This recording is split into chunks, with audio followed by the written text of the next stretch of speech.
السلام عليكم ورحمة الله وبركاته. معاكم علاء سعيد.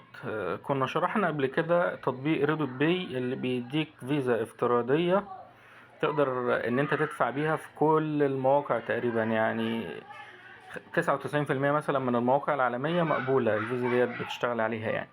ولكن في حاجة وحيدة بس كده كانت رخمة فيها، ان هي مش مقبولة في خدمات جوجل عموما. واحنا بالنسبة لنا كعرب او كمصريين الخدمات جوجل ديت اساسية.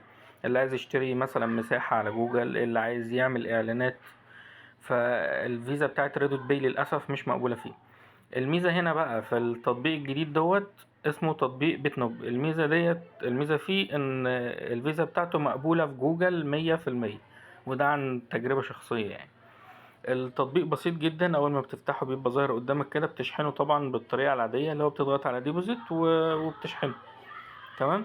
بعد كده بتضغط على كارد. انا طبعا في هنا الحتة بتاعت الريفير ديت، انا هسيب لك الكود بتاع الدعوة. انا معرفش بصراحة انت هتكسب كام بامان، ولا انا ما جربتش قبل كده، ولكن بيقول لك 1000 ساتس دي، انا مش عارف الساتس ده اللي هو ايه يعني. فمش هنخسر حاجة. هو الكود اهوت اللي هو على 31 هتنسخه وتحطه معاك وانت بتسجل بس. وهنكتشف ده وهنشر بإذن الله يعني على الفيس. المهم، بعد ما بتسجل وبتشحن رصيدك من ديبوزيت وتشحن رصيدك، فبتضغط على كاردز هنا وتبتدي ان انت تكريت فيزا. المفروض انا لو ضغطت قدامك اهو، انا قدامك معاك اهو، وبعد كده بيقول لك هنا لازم يكون معاك رصيد يعني، وسهلة في الاستخدام، واوريجينال بلاتفورمز شغالة في كل المواقع عالمي يعني. create a new virtual card. فهنا بيظهر لك على اليمين هنا الرصيد بتاعك، وبيقول لك هنا create your card with a minimum $3. $3 دول اللي هم المفروض سعر انشاء الفيزا او شراء الفيزا يعني. فاحنا مثلا هنحط على سبيل المثال قول 10،